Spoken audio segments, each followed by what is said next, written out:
I can see that the numbers are fairly stable at the moment, so I suggest we get started and then we'll welcome more people as and when they join. Good morning, everybody. My name is Ashley Callard. I'm the Communications and Engagement Manager at Governors for Schools, and I'm delighted that you've chosen to join us this lunchtime for the All Pupils Every Ambition webinar as part of the campaign that we're running this term.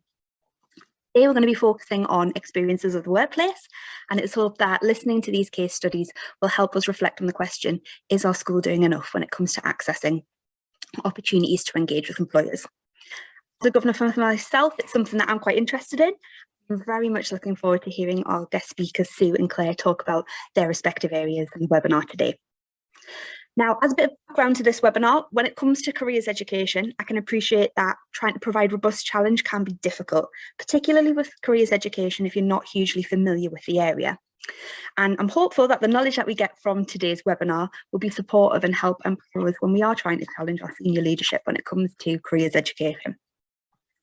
Now, as background again, the first webinar that we did as part of the All Pupils Every Ambition campaign looked at what governors need to know from careers education perspective.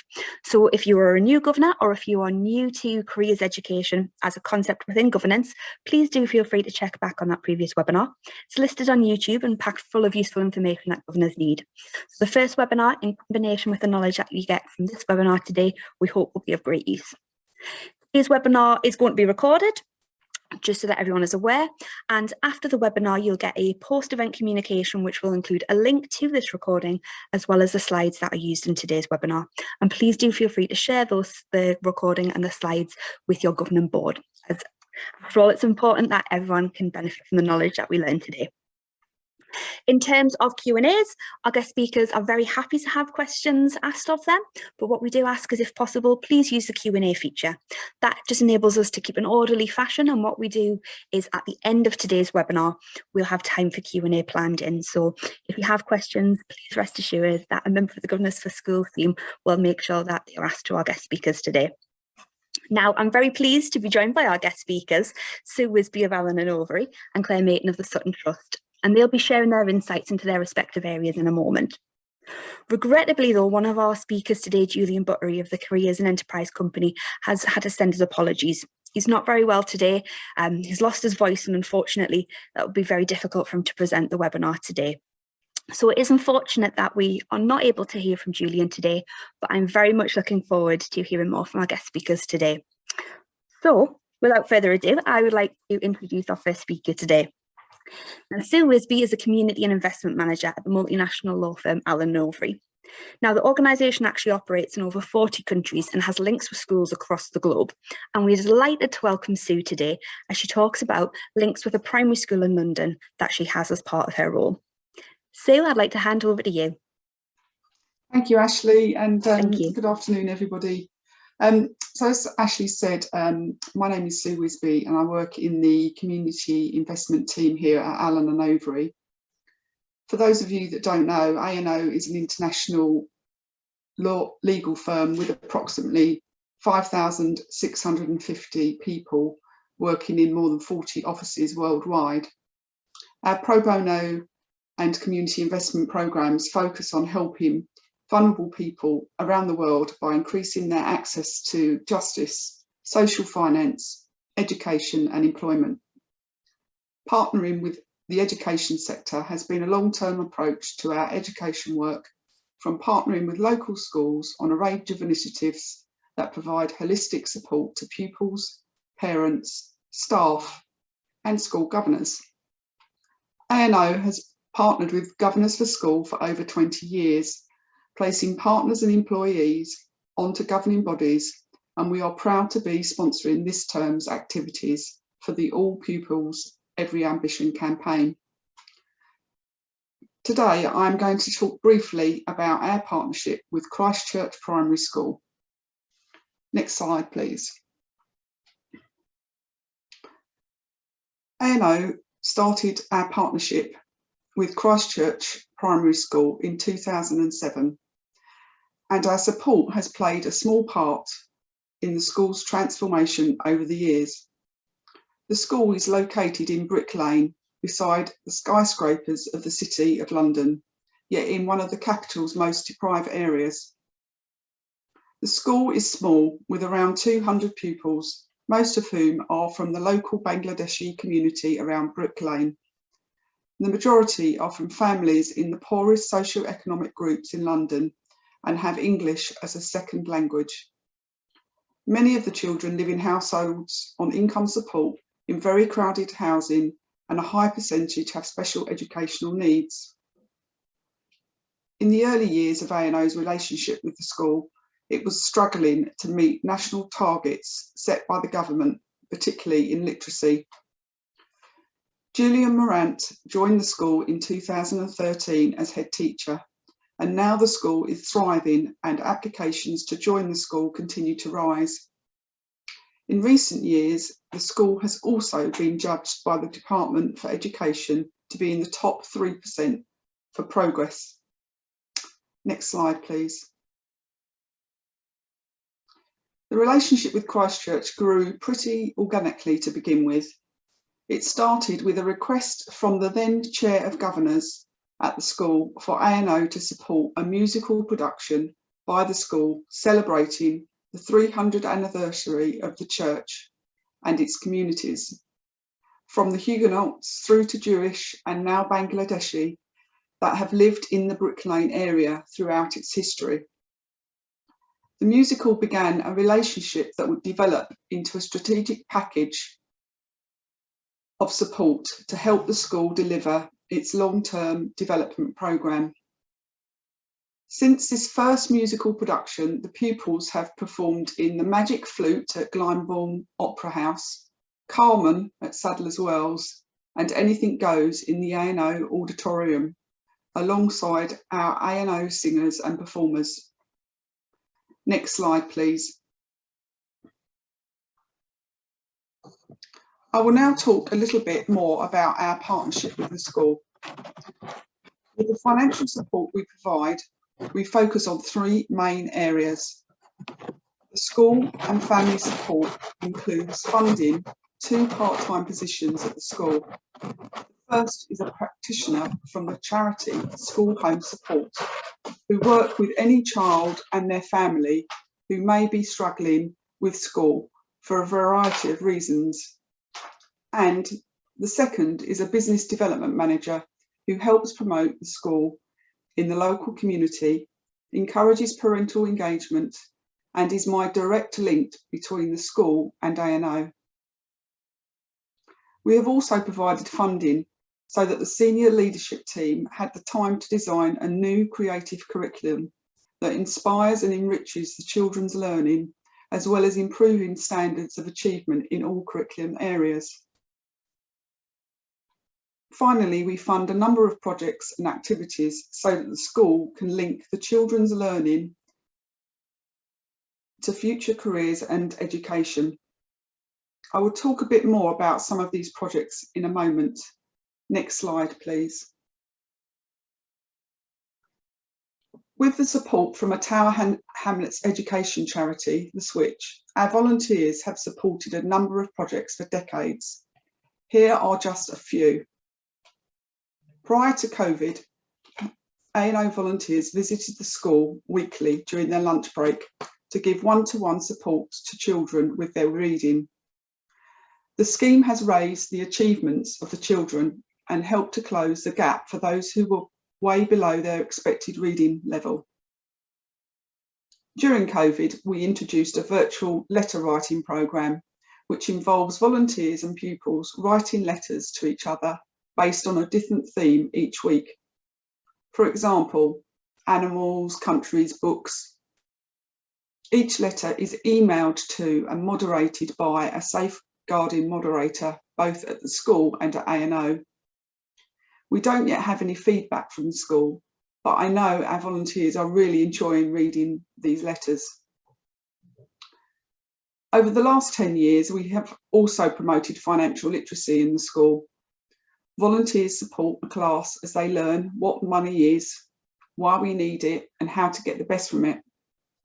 Volunteers draw on their own experiences to help the children learn about budgeting and banking through interactive, fun activities.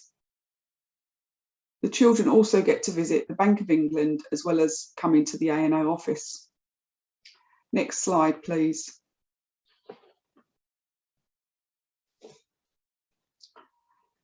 Over the years, the whole school has been able to participate in several intergenerational arts projects with the charity Magic Me. One project involved the children working alongside other older members of the community and A&O volunteers to create murals on the school walls showing the history of Brick Lane. Working with artists, the group used drawing, poetry, storytelling and map making to showcase personal experiences and memories of people living in the area. You can see some of the murals in the background of this image. Not only do these events enhance the children's learning, they also allow the school to engage more closely with parents and families who are invited to take part and come to the school to see the children's work. You can see from this quote the impact this project had, not only on one child, but also the teaching staff. Next slide, please. As a global business, we understand the importance of equipping every individual with the skills to succeed, which is why we support the Skills Builders Partnership ambition to build skills and raise aspirations. For those of you who are not familiar with Skills Builder, they have created a framework focusing on the 8 essential skills displayed on this slide. We have partnered with Skills Builder since 2016, and we are currently working with them to develop a mini work experience opportunity for the children at Christchurch to learn about a range of city careers through the development of resources, videos and sessions to be held during school assemblies.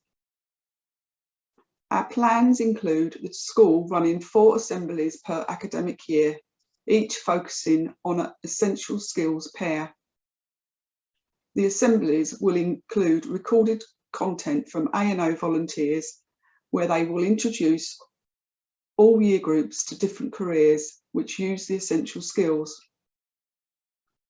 Volunteers will also use simplistic language to talk about how they use these skills in their role. This project will end with a careers fair event being held in our office during National Careers Week next week. All the children will visit the A&O office, meet volunteers and showcase their progress in communication skills by completing a challenge.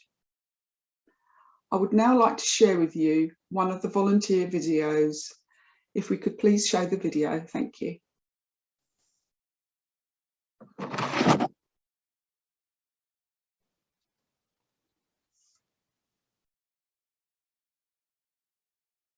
There's no sound, unfortunately.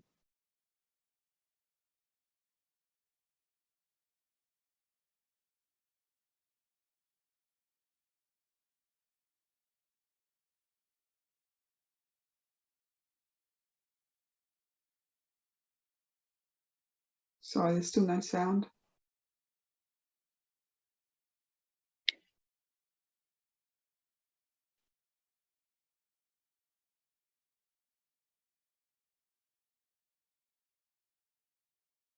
Might we need to share audio as well?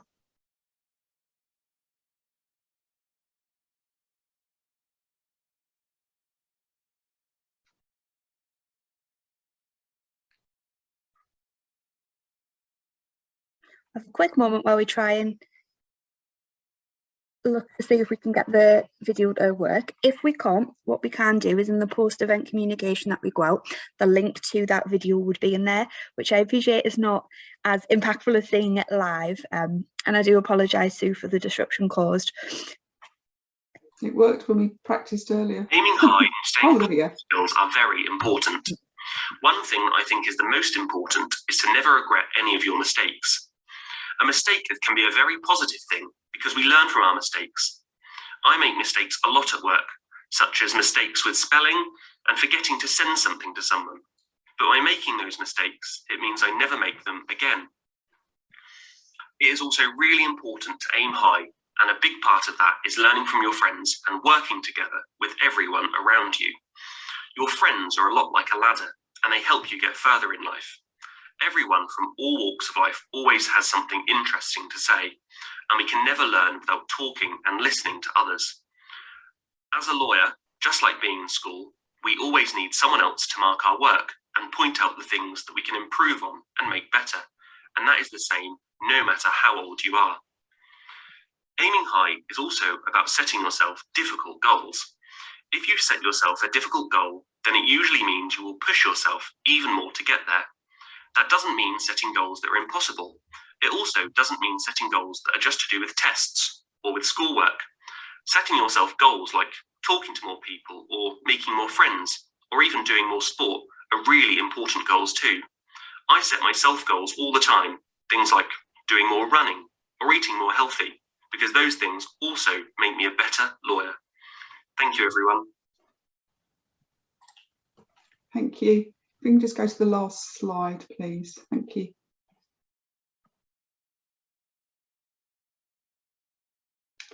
So I'll end my presentation with a short quote from the head teacher who highlights the importance the school places on the children being able to practice the skills they learn while meeting volunteers from a range of different jobs at ANO. Thank you for listening. I'll hand back to Ashley. Thank you. Very much so. I really appreciate that. I think there's lots of things that we as governors can take away from what Sue mentioned.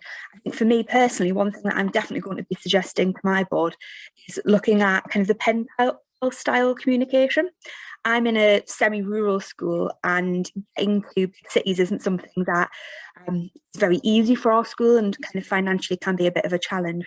But something like engaging in digital engagement and pen pals is something that our school hasn't done, and I think something that we could do. So thank you for that idea, Sue. That's going to the next board meeting that I have, and hopefully that's something that we'll be able to implement at our school fairly shortly. I'd like to now hand over to Claire Mayton, and Claire is the Head of Employability Programmes at the Sutton Trust. Now, within her role, she looks after a very diverse range of career engagement opportunities for young people, and I'm really pleased to welcome Claire to the kind of webinar today. And is going to be talking a little bit about how the Sutton Trust are trying to work to improve access to the workplace for young people from disadvantaged backgrounds. And Claire, very welcome to the webinar. Thank you for joining us today, and I'd like to hand over to you. Fantastic. Thank you so much, Ashley. Bear with me one moment, everybody, while I just share my screen.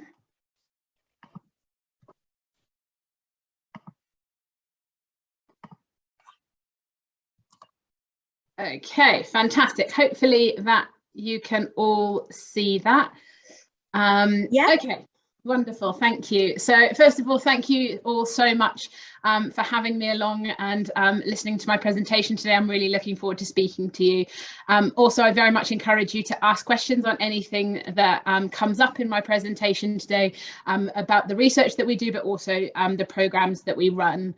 What I'm going to do first is give you a brief introduction to the Sutton Trust for those of you who don't know us.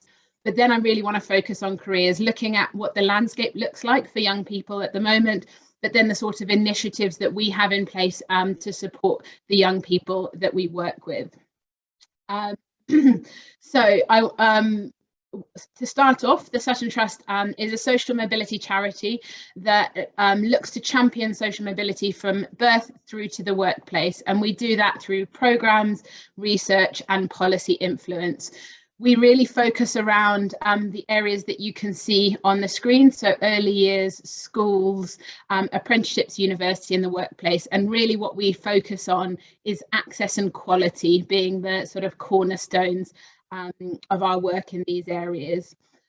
We try and impact policy because we know big change will have the most significant impact on the young people across the UK. However, we recognise big change takes time, and so we also have a raft of programmes to ensure that young people are able to navigate the system that currently exists and aren't further disadvantaged as a result of that. So next I'm going to look at what the landscape is like for young people now, and I'll focus that really in two areas in terms of the provision that is out there, but also what the makeup of the UK workforce is before coming onto programmes. So I'll share some headlines that will hopefully put our work into context. So this first slide, please don't share these straight away, because actually this is outputs from a piece of research that we will be releasing next week about career support in schools.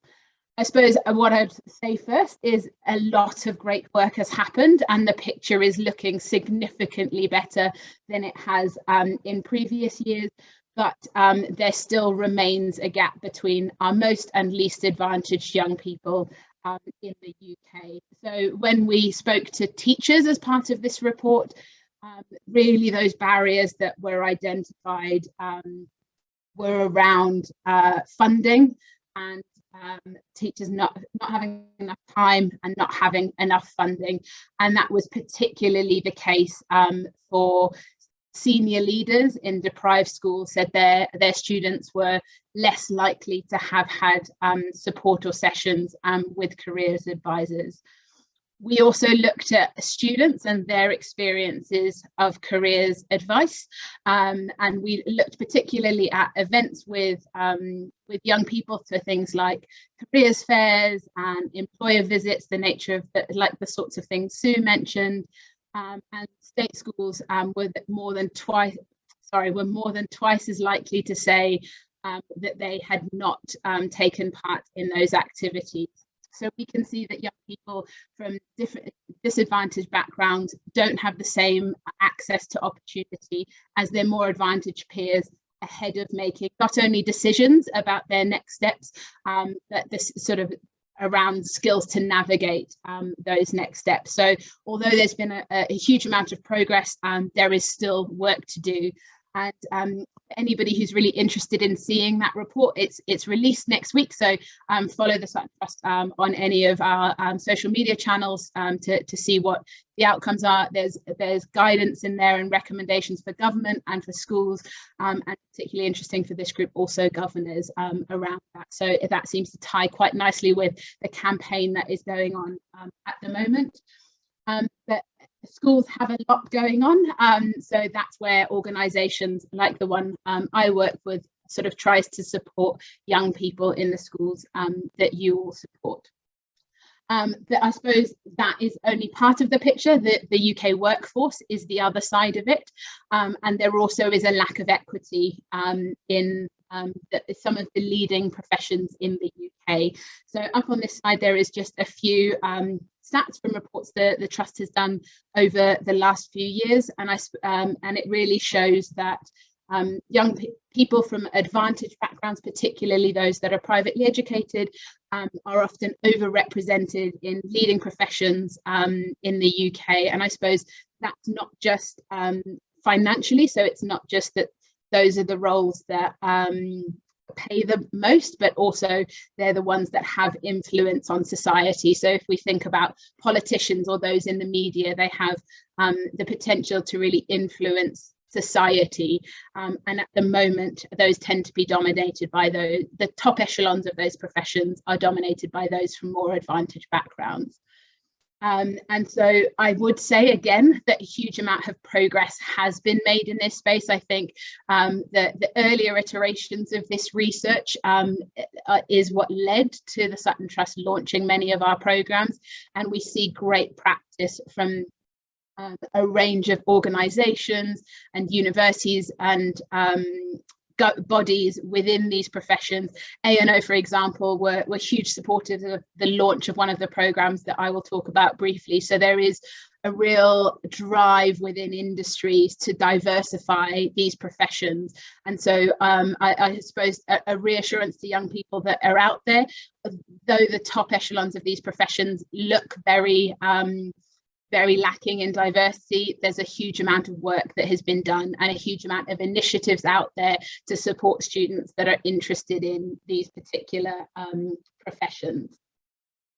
And then I suppose the Sutton Trust response to those, as we mentioned, you know, it's important for big change to happen, but we want to support young people now who are interested in these professions but may not have within their school or their personal networks people to talk to and get experiences about with these professions. Their only points of reference might be sort of TV programs or, you know, what they talk about with their friends.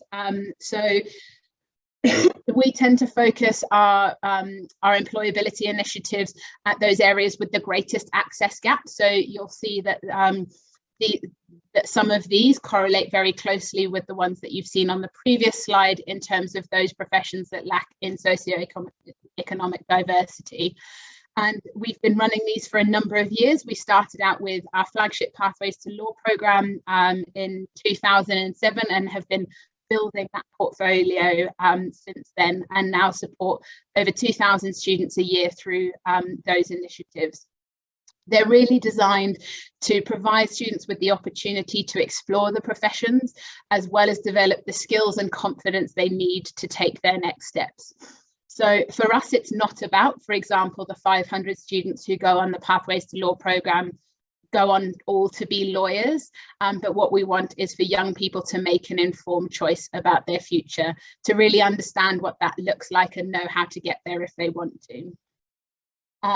And so what we tend to do is focus on the 16 to 18 age group. We know there's a lot of decisions young people need to make in terms of if they're going onto apprenticeships, if they're going to university, the type of university, and what that might mean for their long-term career goals. So we really focus at transition points across the majority of our employability programs. And we also take a really collaborative approach when it comes to this, because we think by collaborating with others and working with others, we have the best chance to make significant change. And so we work with university partners right across the country. So universities like Newcastle and Liverpool and Nottingham and Exeter and Oxford to make sure, because we know the trajectory to many of these professions is through higher education. So they're a really important part of making sure students understand university choices, how to navigate those and make the right choice post 18 for them.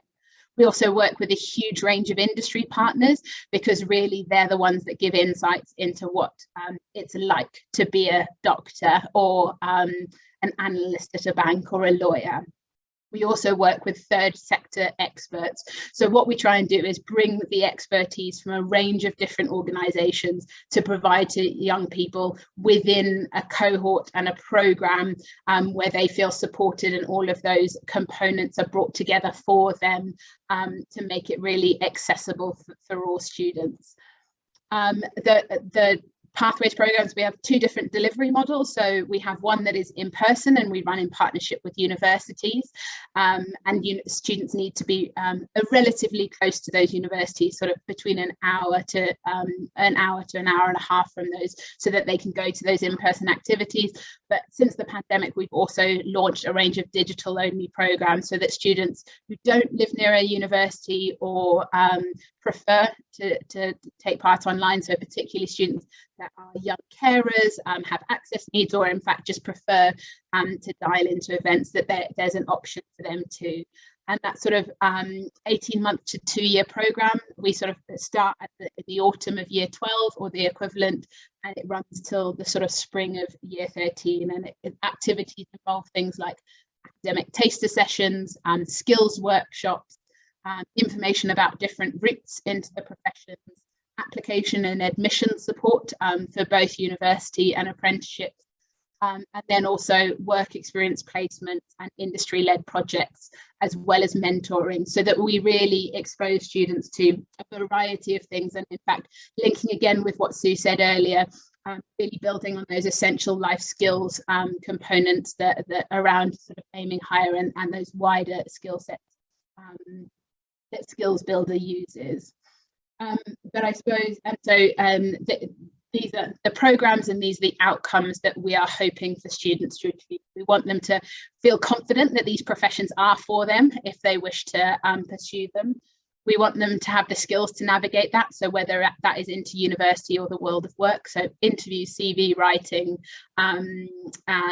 personal statement writing, those sorts of things, to make sure they've got a really solid foundation of skills and informed choice, that if trying out a profession for size. If they decide that's not for them, that is a great success for us, because actually that means they're making that decision at 16 to 18 rather than maybe 6 months into their first graduate role, having done a degree towards that profession. And then I suppose the thing to move on to is just around impact. So we make sure we really rigorously evaluate our programs to make sure that they're leading to the outcomes that we're aiming for. And so the students really find the programs particularly helpful in exploring subjects and careers. And what we see is a real positive change in the young people that we work with across those areas. And so this is some data from one of our most recent reports, the perception of young people. And I think something we tend to find is because we take that collaborative approach and students are meeting lots of universities and lots of employers, it really helps inform their decisions around the types of organisations they might want to work with, the types of university environments they feel are a good fit for them. But I suppose we also see them being really influenced by the professionals that they engage with on the programme, because they get to have really meaningful conversations and get to see what a day in the life of a doctor, for example, might be. Students also enjoy their time on the programme, and they would recommend it. These are slightly lower stats than in previous years, but I think digital delivery hasn't been our friend in terms of enjoying programmes and recommending them. We tend to be a couple of percentage points higher than that, but this is the sort of thing we need to be working through with young people to make sure they're getting what they need in terms of support around employability decisions. And then I suppose finally, the thing that is most actionable for all of you here today is just a bit of an understanding about the students that the Sutton Trust target and how you can be showcasing these opportunities to students at your schools, and having organisations like mine, but not necessarily exclusively, because we don't have a programme for every young person at the moment. Is really we're looking for state educated young people, and that sort of all students need to have been always state educated. They need to be at the right point in their educational journey, so the program's very much designed for that last couple of years of school. And then really we're looking at a young person's background. So when we say their background, for example, are they on free school meals? Would they be first generation to go to university? When we talk about their school context, is that a school that has lower than average grades at A level, and is that a school that has a higher proportion of students on free school meal than the average, for example? But then we also look at student postcodes. So do they live in an area where progression to university is sort of below average, or is there high levels of socioeconomic disadvantage? So assessing a young person's background when it comes to social mobility is complex, but we use a basket of criteria to make sure that the students who would most benefit from the programme are those that are offered the spaces. And then we do, there is a grade component in there. We work with highly able young people, and I suppose when looking at those professions, often what we want to do is make sure that those align. So we take those grades into context. So for example, if students have slightly lower grades, but in fact they meet all of our social mobility criteria, those are exactly the young people we want to support, because they have such potential. And with the support that the programme can give them, we hope that we can support them sort of to take their next steps. For the Pathway to Professions programs, we launch every September, so this can be conversations that you can be having over the next 6 months in terms of whether how to share information with your school. But we also have a range of higher education and apprenticeship programs really targeted at that group of highly able but disadvantaged young people. And so I hope that was a useful sort of whistle-stop tour of the work we do and what we're trying to do to support young people. So I'll give back to Ashley and we can kick off with those questions.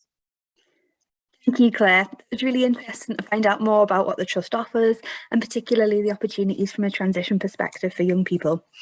The chat has been quite busy. We've got lots of questions for both Claire and Sue. So what I would like to do is just jump straight into those, if that's okay with everybody.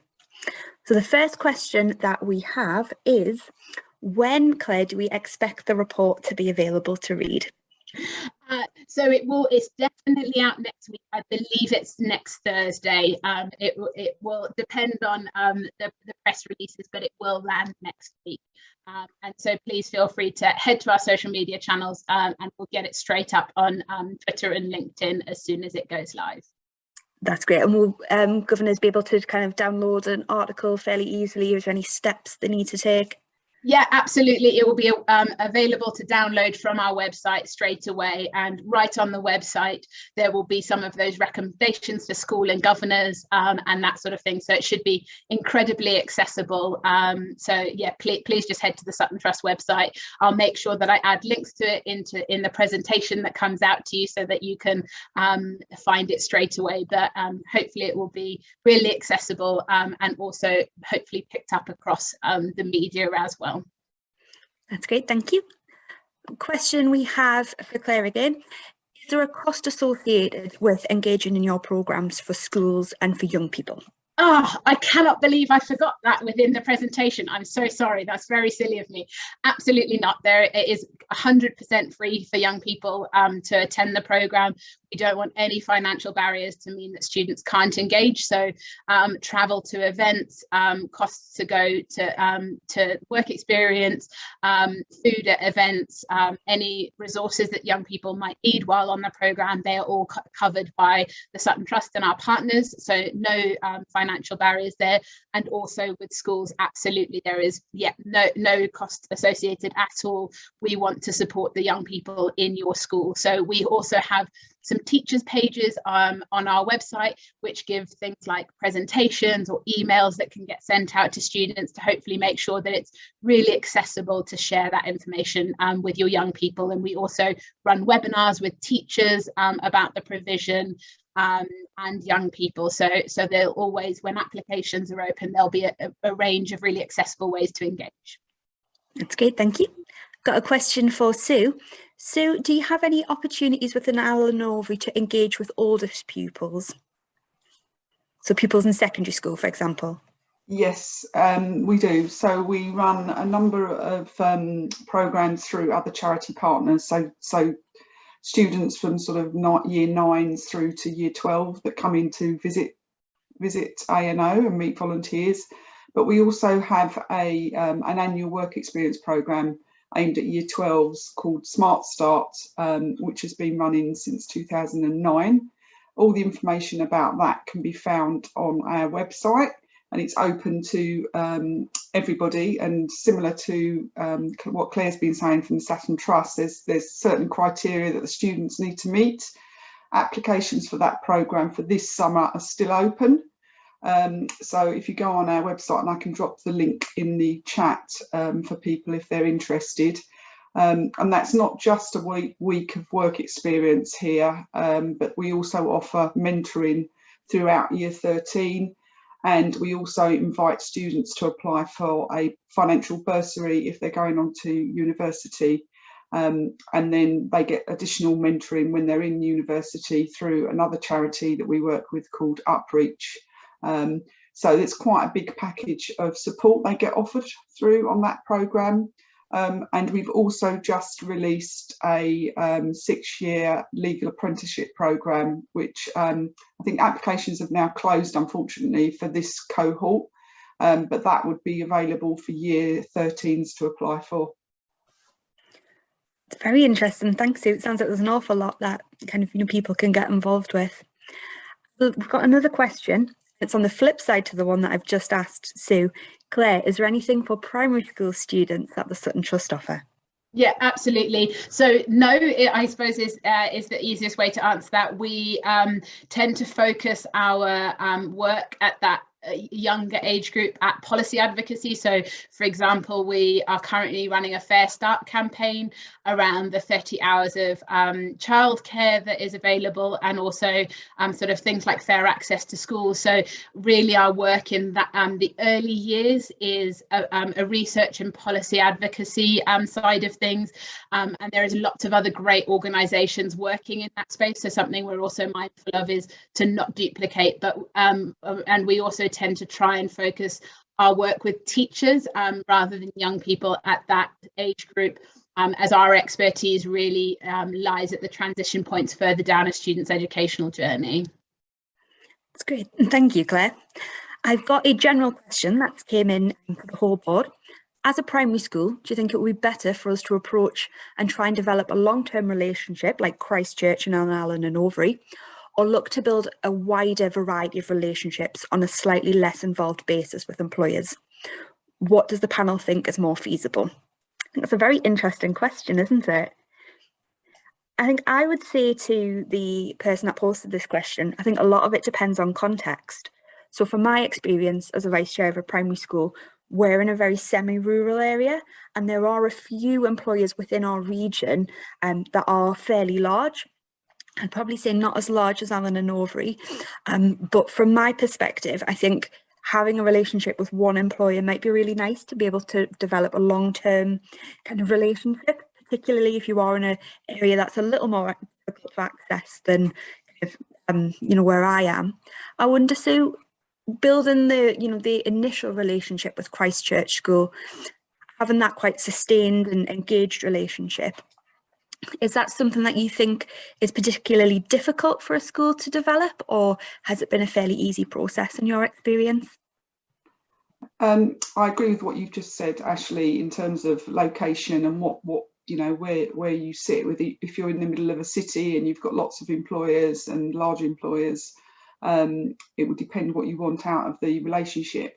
I think it is, it's down to capacity. So I think our relationship with Christchurch has worked really well because I've been able to build relationships with the senior leadership team, and we also have the development manager in place that I can liaise directly with her around what it is the school needs, how we can help. We have a new initiative or a new idea that we'd like to explore with them. So I think I always say to people when they ask about different things is to start small. So rather than start trying to build relationships with a number of different employers, it might just become overwhelming. So I think we'll start small and then build up slowly. And then once you understand what it is that you need, you can then maybe reach out to different employers who might be able to help you with that. Thanks, Sue. I think that's really good advice. And I think particularly given all of the responsibilities that a governing board have, I think starting small and building up is a really good way to make the target that you're setting achievable and manageable. And certainly something that, from my perspective and the board, I'd be keen to do. I've got a question for Claire now, and this is relating to eligibility. I've had a question come in saying, Claire, could you please clarify if a student's parent or parents have gone to university in their home country, which was non-European, does this impact eligibility criteria for the programmes? Yeah, absolutely. So that's a great question. So when we ask about first generation, that looks quite different for young people. And I suppose how we view it is if a young person has a parent or guardian who has been educated in another country, that doesn't mean they're necessarily well armed to support their young person through UK education systems. And so, for example, if we had two students that both parents had experience of higher education and they were both exactly the same on all other metrics, the young person who had some parents that were educated outside of the UK would likely benefit more from the programme than that who has parents who've been through the UK-based system. And so it's not as black and white. So some experience of higher education is really useful because parents understand the value of higher education, can talk about that cultural capital, and that might be the same across lots of different organizations. So we would always, it's about that basket of measures. And so, yeah, if students haven't had, their parents or guardians haven't had experience of the UK system, they would probably be ever so slightly higher, but we make sure it's a basket of measures so that we're looking really holistically at who would most benefit from the initiatives. That's great. Thank you, Claire. And I can appreciate it must be really difficult to make those decisions given that there are so many people but only limited resources. Sorry, I was just going to follow up on something about that. So I suppose we are heavily oversubscribed, and I think this is something that teachers and governors talk to us about quite a lot, because you encourage lots of your young people to apply, and then maybe not all of them get places on the programme. And so what we've done within the last couple of years is develop a tool called Sutton Trust Online, which is a bespoke platform that, for example, if students apply and maybe they're eligible but not quite as eligible as the wider pool of students, they will still get support from the Sutton Trust. So if they meet our social mobility criteria and our grades, they will still get that core support that will help them explore their university options. They'll have support around writing applications to university for interviews, things around student finance. And so we make sure for the students who maybe only meet one or two of our criteria that they're still getting that support, because there is a level of disadvantage associated with those. So we want to try and support them in every way that we can. So we have another few thousand students a year that have access to that sort of digital support that they can work through. And that's very much in response to young people calling for it, but also teachers and governors wanting the trust to support a wider group of students. That's great, thank you. I've got a question coming from a governor who is a governor at a London Borough School, and they're currently building their careers provision, and said that it's going very well so far, but it's in the early stages, and they were wondering if either Sutton Trust or Allen and Overy do any school-wide opportunities for engagement. So maybe Claire, shall I go to you first? Yeah, absolutely. So the way that we work is the Sutton Trust is actually quite a small team, despite working with lots of young people. We tend to partner with universities for our initiatives. And so what we do is the universities will often be the ones that go and engage and build relationships with the schools. So for example, in London, we work with LSE and Queen Mary. So if those are the sorts of schools that, if you're within London, it might be that you can engage with those widening participation teams that work with the Sutton Trust, and they're the ones that come in. We very much are in a position where we try and support teachers within their schools, but don't do any of that direct delivery within schools. And Sue? Most of the work we do via third parties. So we'll work with charities like the Brokerage City Link, Sutton Trust, Causeway Education, Skills Builder, who I've already mentioned, and they will then liaise with the schools, and we will send volunteers down to the schools, or the schools will come to us, as opposed to actually us designing programmes or liaising with the schools to design programmes, just around capacity. In the past, we have had a partnership with a secondary school, but at the moment we have only got a partnership with a primary school in Brick Lane, Christchurch. That's great, thank you, Sue. Now we have two more questions on the chat. The penultimate question is, do the Sutton Trust advise on early skills preparation in primary schools? So no, we don't. I suppose we very much advocate for focus on essential life skills, and we have research that has recommendations off the back of those, but I suppose we haven't developed toolkits and things like that to share out. Our sister charity, the Education Endowment Foundation, tends to have really useful things that schools can use with building those foundations. So that I would recommend looking at them and the support that they're able to provide. And they're a very, again, evidence-led organisation and span both primary and secondary education. That's great, thank you, Claire. And then to close our questions is a nice open question for both of you. Is there anything more that you feel that schools should be doing when it comes to careers education? I can go. Start with you. Absolutely. So I think in terms of what schools can be doing, I know it's difficult, and I know a huge amount of pressure has been put on schools. So it's not an easy thing to do, but it is dedicating time and money to careers, because really it has the potential to have such a significant impact on young people. And I would also advocate, where possible, really targeting those disadvantaged young people. Much of our research shows that the disadvantage starts before a young person's even 2 years old. So we are fighting a battle from pretty early on, and we know that career support can make the difference in terms of long-term outcomes. So I suppose just trying to make space for it and working with organisations and showing opportunities to your young people that they can go and explore is something that I would really advocate. Thank you, Claire. I raised very important points. And Sue, I'd like to hand over to you. Yeah, I agree with what Claire says. I'd also say that if you do have the resource in a school to appoint somebody that can really take charge and leadership on this, I think that's really helpful in terms of liaising with employers.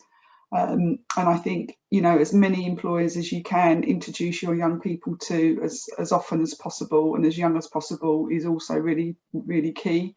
And then finally, I would say, don't always focus on those students that are high achievers, those students that are, you know, already gaining A stars. I think one of my key objectives for Smart Start is to actually encourage more students that are in that middle band, those students that maybe don't always get selected by their teachers to take up these opportunities, because I think for those students the impact of participating in programs like Smart Start is immense, you know, and actually from going from a student that might get a grade C in an A level, they may suddenly surprise everybody and get an A. So please don't always select the same students to go onto these programs, would be my final point. Thank you, Sue. I think what you mentioned at the very start about having someone responsible for careers education is important. And someone in the chat, thank you for that person, whoever it was, has mentioned about link governors. And I think that's a really useful bit of information that everyone at the webinar could take away. So as part of the All Pupils Every Ambition campaign, we are encouraging schools to look to appoint link governors if you don't already have a link governor. If that's a new terminology, something that you're not familiar with, that's okay. We have resources on the campaign website about link governors. We have a role descriptor for both primary and secondary, and I'd encourage anyone who is interested in link governors and careers education to have a look at the webinar campaign page after today's webinar. That, I suppose, concludes today's webinar, and I really appreciate how enthusiastic and engaged everyone has been in the question section of today's webinar. It's great to have all of these questions and to be able to benefit from the experience that Sue and Claire have shared with us today. I think personally, from a governor perspective, challenge without knowledge of the context of what you're trying to challenge about is impossible. It's really difficult to do. And hopefully the case studies that we've had an opportunity to explore today really are a good springboard for us as governors to be able to challenge the senior leadership to ensure that the careers education that we want for our young people is as robust as possible. Now, the webinar today, as it is being recorded, it will get uploaded after today's session, and in the post-event communication that everyone who attends today and everyone who's registered will get, you'll get a link to the slides and a link to the presentation as well. That's likely to be at the end of the day or tomorrow morning, because sometimes the webinar can take a few hours to upload, but you're warmly encouraged to access this webinar, watch it at a later date, and please do feel free to share the slides with the rest of your board. We really want this to be a learning opportunity, so we're very happy for you to do that. And ultimately, I'd like to thank you for taking the time over your lunchtime today to join us here at Governors for Schools for this All Pupils Every Ambition webinar. It's been great to have you with us, and I'd like to give a big thank you to Sue and Claire for giving their time as well to share your wonderful insights on careers-related learning. I've certainly learned an awful lot and things that I can take back to my board. I'm going to be starting pen pals hopefully soon, and I've learned a lot and I'm really appreciative of your time. So thank you very much to both of you. It's really, really valued. If anyone has any follow-up questions, please do not hesitate to get in touch with us at the Governors for Schools email account, and we really appreciate your time and thank you for joining us for the webinar. If you're interested in learning more about Governors for Schools or joining subsequent webinars, in the post-event com that you get, we'll have a link to further webinars, and it would be wonderful if we were able to be joined with you at a future event. But thank you very much, and I hope everyone has a lovely afternoon. Goodbye. Thank you. Great, thank you so much for having us. Thank you. Bye. Bye-bye.